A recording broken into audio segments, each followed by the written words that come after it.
አመሰግናለሁ ሞሊቶና አፈወርቅ። ከዚህ ከእንግዳ ኮርነራችን ደግሞ አረንጓዴ አሻራን በተለያዩ ምሁራዊ እይታዎች ወደ እናንተ የምናደርስ ይሆናል። አብራችሁን እንድትሆኑ በአክብሮት መጋብዛችሁ ደረሰ አማረ ነኝ። እንግዳ ጋብዘንላችኋል። የመጀመሪያ እንግዳችን እንግዲህ ኢትዮጵያ ካፈራቻቸው ግንባር ቀደም የውሃ ሀብት ምሁራን አንዱ የሆኑትን ነው። ለረጅም ዓመታት በድንበር ተሻጋሪ ወንዞቻችን ጉዳይ ላይ ጥልቅ የሆነ ጥናትና ምርምር አድርገዋል። ከዛ ባለፈም በታላቁ የኢትዮጵያ ህዳሴ ግድብም የተደራዳሪ ቡድን አባል መሆናቸው ይታወቃል። ፕሮፌሰር ያዕቆብ አርሳኖ ናቸው። እንኳን መጡ ፕሮፌሰር። አመሰግናለሁ። በጣም እናመሰግናለን ጥሪያችንን አክብረው እዚህ ድረስ ስለመጡ። ያው በዛሬው ዕለት እንግዲህ ኢትዮጵያውያን ለትልቅ ዓላማ የተሰባሰቡበት በጋራ በሸንተረሩ በወንዙ ዳርቻ ለጥ ባለው ሜዳ ላይ አሻራቸውን ችግኝ በመትከል እያኖሩ ነው። ይሄ ደግሞ ከትውልድ ትውልድ የሚሻገር ትልቅ የሆነ ጉዳይ መሆኑ ይታወቃልና ከዚህ ጋር የተያዙ ጉዳዮችን እናነሳለን። በተለይ ከዚህ ከውሃ ሀብት ጥበቃ ጋር የተገናኙ ጉዳዮችን ነው በሰፊው ማንሳት የምንሞክረው። ለውሃ ጉዳይ ላይ በጣም ሰፋ ያለ ጥናትና ምርምር ሲያደርጉ እንደነበር ይታወቃል። ላለፉት በርካታ ዓመታት ውሃና ውሃ ጉዳይ ላይ እንደሰራ እንደተመራመረ እንዳጠና አንድ ምሁር በሚሊዮን የሚቆጠሩ ዜጎቻችን ደግሞ በተለያዩ የሀገሪቱ አካባቢዎች ላይ ችግኝ ሲተክሉ ሲመለከቱ እንደ አንድ ምሁር ምንድነው የሚሰማው ስሜት ከሚለው እንጀምር።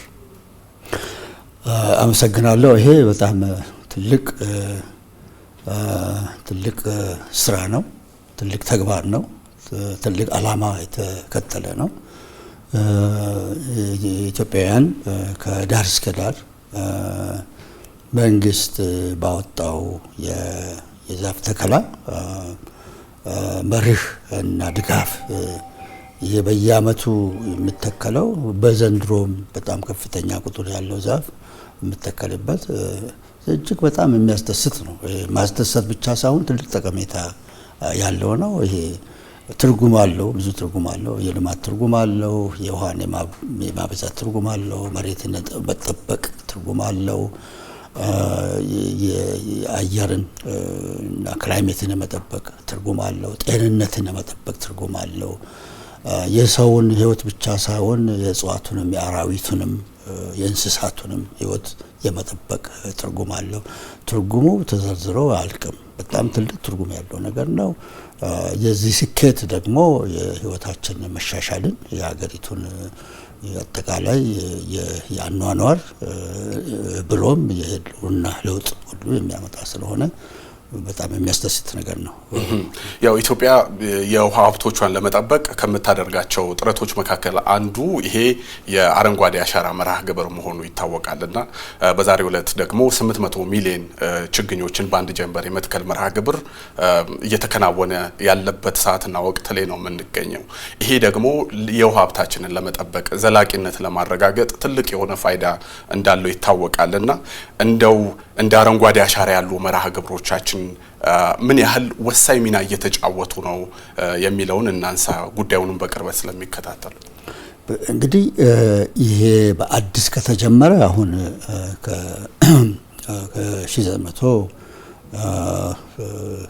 ከ1911 ወዲህ ነው በአዲስ የተጀመረው። ቀደም ስልም በተፈጥሮም ኢትዮጵያ ጫካ ነበራት፣ ግን በአሰፋፈር በአያያዝ ጉድለት እንደዚሁም በአጠቃቀም ስህተት የተነሳ ጫካው እየተመናመነ ውሃውም በዛው መጠን እየተመናመነ፣ ውሃ ተመናመነ ማለት ጨፌውም እየደረቀ የውሃ ምንጮችም እየነጠፉ አካባቢውም እየደረቀ ዛፍ የሸፈነውም አካባቢ ሽፋኑን ሲያጣ፣ ሳር የሸፈነውም አካባቢ ሳሩን ሲያጣ፣ ቁጥቋጦ የሸፈነውም አካባቢ ቁጥቋጦን ሲያጣ መሬቱ እየደረቀ እየከነቸረ ይሄድና የምርትም ሆነ ለሰው ዘር የሚያስፈልግ አገልግሎት ሁሉ እየቀነሰ መጥቷል። እንግዲህ አሁን የተጀመረው በአዲስ የተጀመረው ድሮም ያለውን አንዳንድ የባህላዊ የዛፍ አተካከልና አጠባበቅ በጣም ያጠነክራል።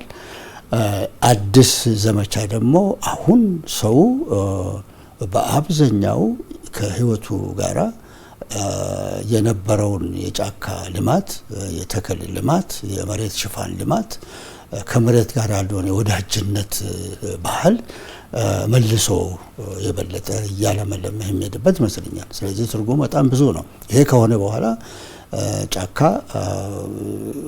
በማናቸውም ተክል አይነት ሳርንም ቁጥቋጦንም ይጨምራል። እነዚህ የውሃ መጠበቅ የውሃ የማስረግ ታች ከመሬት ስር ያለውን ውሃ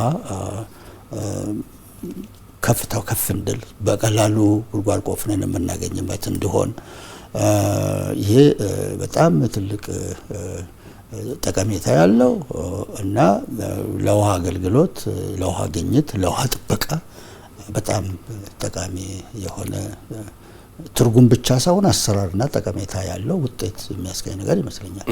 ኢትዮጵያ እንግዲህ በጣም በርካታ ድንበር ተሻጋሪ ወንዞች ያሏት ሀገር መሆኗ ይታወቃልና በተለይ እንዲህ አይነት ጥረቶች በተለይ እነዚህ ድንበር ተሻጋሪዎች መዳረሻ የሚያደርጓቸው ሀገሮች መኖራቸው ይታወቃል።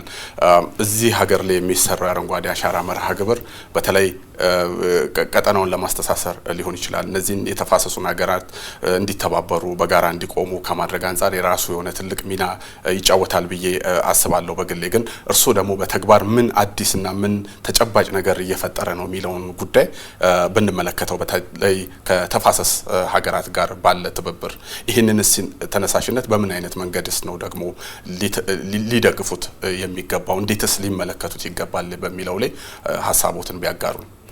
እንግዲህ በኢትዮጵያ በኩል የሚሰራው ስራ በመሰረቱ ለኢትዮጵያ ነው። ለኢትዮጵያ የሚሰራ በኢትዮጵያ ውስጥ የሚሰራ ነገር የኢትዮጵያን ወንዞች፣ የኢትዮጵያን ምንጮች፣ ጅረቶች፣ የኢትዮጵያን ሐይቆች፣ የኢትዮጵያን የከርሰ ምድር ውሃ፣ የኢትዮጵያን ጨፌዎች፣ ረገረጎች እነዚህን ከፍ እንዲያደርግ እነዚህን የውሃ ምንጮቻችንን የውሃ አቅሞቻችንን የውሃ ሀብቶቻችንን ከፍ አድርገው ዘለቄታም እንዲሰጥ ተደርጎ ነው ይሄኛው እየተሰራ ያለው። እንግዲህ እንዳልከው በትክክል ብዙ የኢትዮጵያ ትልልቆቹ ወንዞች ድንበር ተሻጋሪ ናቸው። እኛ የምንንከባከባቸው ድንበር ተሻጋሪ ወንዞች ማዶ ወጥተው ለጎረቤቶቻችን ትልቅ አገልግሎት እንደሚሰጡ ይታወቃል። እንግዲህ እንደ እድል ሆኖ ጎረቤቶቻችን የኛ ያህል ግንዛቤ ቢኖራቸው ጥሩ ነበረ። እኛ የምናደርገው የአሁኑ ዘመቻ የአሁኑ ጥረት የነሱን ውሃ የሚያገሉበት የነሱ ጋር የሚሄድን ውሃ አንደኛ ጥራቱ፣ ሁለተኛ ደግሞ መጠኑ፣ ሶስተኛ ዘላቂነቱ ለነሱ ጠቃሚ መሆኑን ቢገነዘቡት ጥሩ ነበረ። ግን ያ ግንዛቤ በእኔ እይታና በእኔ እስካሁን ክትትል በደንብ ጎልቶ የወጣ አይመስለኝም። ለወደፊቱ ግን እንግዲህ የኛ ስራ ለኛ እንደመሆኑ መጠን ከኛም ተርፎ ለነሱም የሚሆን መሆኑን እየተገነዘቡ ሲሄዱ ለወደፊት ልማታችን፣ ትብብራችን አጋዥ የሆነ ሀሳብ ሊያገኙ ይችሉ ይሆናል። ግን ያንን እንጠብቃለን። ሌላውንም ነገር እኮ እስካሁን ድረስ የምንሰራቸውን ስራዎች በትዕግስት ጎረቤቶቻችንን እንግዲህ መቼም ስለማንመርጥ የነሱ አቋም ለኛም ባይመች የነሱ ጥያቄ ለኛም ባይመች አንዳንድ ያላግባብ የሚያቀርቡትም ነገሮች ቢኖሩ እነዚህን በመቻል ለኛ የሚጠቅም ነገር እየሰራን እነሱንም ሊጠቅም ይችላል ተብሎ የሚገመተውንም ሳንከለክል እንደዚህ ቆይተናል። ለወደፊቱም በዚህ የምንቆይ ይመስለኛል። ግን ይሄ መልካም ስራችን ውጤቱ ለነሱም መቋደሻ የሚሆን ስለሆነ ከጊዜ ወደ ጊዜ የሰው ግንዛቤ እየተለወጠ ሊሄድ ስለሚችል ቀጣዩ እነሱም ትውልድ ይሄንን የሚገነዘብ ሊሆን ይችላል ተብሎ ሊታሰብ ይችላል። እሱን እንመኛለን። በዛን ጊዜ የነሱ ትብብር አሁን ካሉበት አቋም የተሻለ ይሆናል። አሁን ለየብቻ ከመሮጥ ከኛ ጋራ ተባብረው ውሃን በመሰለ ትልቅ ነገር ተጋግዘው ለነሱም ለኛም ሀብት ከፍ የሚልበትን ዝምድና ከፍ የሚልበትን ግንኙነት ከፍ የሚልበትን እና ሁላችንም አብረን የምንበለጽግበትን መንገድ እያገኙት ይሄዳሉ የሚል ግምት አለኝ። እሱን እንግዲህ እንመኘዋለን። ለጊዜው በራሳችን አተኩረን ይሄ ለነሱም የሚጠቅም መሆኑን ተገንዝበን እነሱን በመጠበቅ ጊዜ አናጠፋም። በፊትም አላደረግንም። አሁን ደግሞ የበለጠ የምናደርገው ነገር የኛን ጊዜ የሚያድን ለነሱ የሚጠቅም ለወደፊት እንግዲህ ማስተማሪያም ሊሆን ይችላል ብዬ አስባለሁ። ሆዳችንን ሰፋ አድርገን ስንመለከተው አስተሳሰባችን አሻግረን ስናየው እንደዚህ ማሰብ ይቻላል ብዬ አስባለሁ። ያው ኢትዮጵያ በጣም በርካታ ድንበር ተሻጋሪ ወንዞች ያላት ሀገር መሆኗ ይታወቃል። አብዛኞቹ ወንዞቻችን ደግሞ በተለይ የላይኛው ተፋሰስ ሀገር እንደመሆናችን መጠን በጣም በቂ ውሃ ያለን አድርጎ የማቅረቡ ሁኔታዎች አሉ። አሁን የህዝብ ቁጥራችንን በጣም በከፍተኛ ደረጃ እያደገ ነው። ስለዚህ ውሃን መጠበቅ በጣም አስፈላጊ ነገር ሆኖ ይመጣል። ካለን የህዝብ ቁጥር አንጻር ስናየው ደግሞ ውሃን ደግሞ የምንፈልግበት መጠንና ልክ ደግሞ እያደገ ከመሆኑ ጋር ተያይዞ ከችግኝ ተከላ ባለፈ ይህንን የውሃ ሀብታችንን ጠብቆ ለማቆየት ምን ጉዳዮች ተያይዘው ሊሰሩ ይገባል? በዲፕሎማሲው ሊሆን ይችላል፣ በሌሎችም መስኮች። እንግዲህ ይሄ በጣም ትልቅ መሰረታዊ የሆነ ሀሳብ ነው አሁን ያቀረብከው። አንደኛ ውሃ መጠበቅ ማለት ከቤታችን ነው መጀመር። በሀገራችን አባባል ውሃም ጦር አለው ይባላል። ውሃም ጦር አለው ሲባል ውሃ ቅዱስ ነገር ነው። ውሃ ጠቃሚ ነገር ነው። ውሃ የህይወት ነገር ነው። ውሃ የተባረከ ነገር ነው። ውሃ ደግሞ በተፈጥሮ ያገኘ ነው። በእግዚአብሔርም የታደለን ነገር ስለሆነ ውሃ መጠበቅ አለብን። ይሄ እንግዲህ ከቤታችን ነው መጀመሪያው። ውሃም ጦር አለ የሚባል አታባክኑት ነው። ወንዞቻችንን መጠበቅ አለብን። ጅረቶቻችንን መጠበቅ አለብን። ጨፌዎቻችንን መጠበቅ አለብን። የረገረግ ቦታዎች ውሃ የሚቋጥሩ ውሃ የሚይዙ ቦታዎች አሉ። እነሱ መጠበቅ አለብን። ምንጮቻችንን መጠበቅ አለብን እና ይህንን የምንጠብቀው በአንደኛ ደረጃ የውሃን አስተዳደር፣ የውሃን ፖሊሲ፣ የውሃን አጠቃቀም መስመር አስይዘን ነው። ግለሰቦች በቤተሰብም ሆነ በስራ ቦታቸው በከተማም ሆነ በገጠር የውሃ እንክብካቤ፣ ውሃ ጥበቃ የማድረግ ኃላፊነት የሞራልም ሆነ የአሰራር ኃላፊነት አለባቸው። የሞራሉን እንግዲህ አስተምረን ሰው ስለ ውሃ ገብቶት የሚከተለው አይነት ስነ ምግባር ነው። የአሰራሩን ደግሞ በፖሊሲ በህግ እና መንግስት በአስተዳደር እያመቻቸ በማይከልም በክልልም በወረዳም እያደረገ የሚያደርገው ነገር ነው። እንግዲህ በዚህ ተያያዥነት የውሃ አስተዳደራችን መስመር የያዘ መሆን አለበት። ስለዚህ አሁን አንዳንድ ቦታ በጣም አስቸጋሪ ሁኔታዎች ሲፈጠሩ ታያለ። በምንጭ አናት ላይ ቤት ይሰራል። ጨፌዎች እየደረቁ በጨፌዎች ቦታ ላይ ፋብሪካ ወይም የግለሰብ ቤት ወይም ደግሞ ድርጅት ይቋቋማል። በዛ የተነሳ የውሃ ምንጮች፣ የውሃ ቋቶች፣ የውሃ መጠበቂያዎች በሌሎች ጉዳዮች እየተያዙ እዛ ያለው ውሃ እያነሰ እየነጠፈ እየጎደለ ሲሄድ ወደ ዋናው ወንዝ የሚሄድ ውሃ ያንሳል። ክረምት ላይ ያልተንከባከብነው ውሃ በጋ ላይ ላናገኘው እንችላለን። ይሄ ለመጠጥ ብቻ ሳይሆን ለከብቶች እና ለሁሉም እንስሳት፣ ሌላ ቀርቶ ለአራዊትም እኮ ያስፈልጋል። አሁን ኢትዮጵያ ስለ ቱሪዝም ብዙ እንቅስቃሴ እያደረገች ነው አለች። ቱሪዝም ደግሞ በሀገሪቱ ኢኮኖሚ ምሰሶዎች አንዱ ነው። ቱሪዝም አንዱ የሰው ስልጣኔ፣ የሰው ስራዎች፣ የሰው ባህል ማሳያ ነው። ሌላም ደግሞ እንስሳቱን፣ አራዊቱን፣ የተፈጥሮ ሁኔታን ማሳየት ነው እና ለነዚህ ተብሎ የሀገር ውስጥም ሆነ ውጭ ቱሪስቶች በጣም የሚጓጉት ነገር ስለሆነ ውሃ ከሌለ እነዚህም እንስሳት፣ አራዊት ስደተኞች ነው የሚወዱት። አሁን ደግሞ ቱሪዝሙ ማዕከል እያደረገው እነዚህ ውሃማ አካላቶችን ማዕከል ያደረገ የቱሪዝም እንቅስቃሴ በዓለም አቀፍ ደረጃ ቀዳሚውን ቦታ እየያዘን ይመጣ። ልክ ነው። እንግዲህ በዚህ ጉዳይ ስለ ውሃ የበለጠ ጥሩ ስሜት፣ ጥሩ የውሃ ፍቅር፣ የውሃን የመጠበቅ፣ ውሃን የመንከባከብ፣ የውሃ ስርዓት ማብጀት፣ የውሃ አስተዳደር በደንብ እንዲመራ ማድረግ፣ የውሃ ፖሊሲዎች በውሃ ጥበቃና በውሃ እንክብካቤ ላይ የተመሰረቱ እንዲሆን ማድረግ፣ ውሃን መጠቀም በአግባቡ እንዲሆን፣ ለልማት እንዲሆን፣ ለብክነት እንዳይሆን፣ ለብክለት እንዳይሆን፣ በዚህ ሁሉ ትልቅ ጥንቃቄና የውሃ አስተዳደር ስርዓት ያስፈልጋል። ይሄ ውሃ አለን እንደፈለግን ብንጠቀም ምን ይሆናል ማለት አንችልም። ውሃ አለን ስንል የውሃ ጉድለት የለብንም ማለት አይደለም። ኢትዮጵያ ውስጥ በአብዛኛው ቦታ አካባቢ ውሃ አጠር ነው። ቆላ ይበዛብናል። ከደጋ የሚመጣ ውሃ ደግሞ በተወሰነ ጅረት ውስጥ ነው የሚያልፈው። ነገር ግን ይህንን ውሃ ለማዳረስ ቅርታ ለቆላም ለደጋም የውሃውን አስተዳደር፣ የውሃን እንክብካቤ፣ የውሃን ምጣኔ አንዱ ቦታ ውሃ ከበዛ ሌላ ቦታ የምናሸጋግርበት የምናስተላልፍበት ቴክኖሎጂውንም አሰራሩንም ሁሉ በፖሊሲያችን ውስጥ ማመጣጠን ያለብን ይመስለኛል። ውሃ ራሱን ከመጠበቅ በተጨማሪ ያለንን ውሃ እንዴት ነው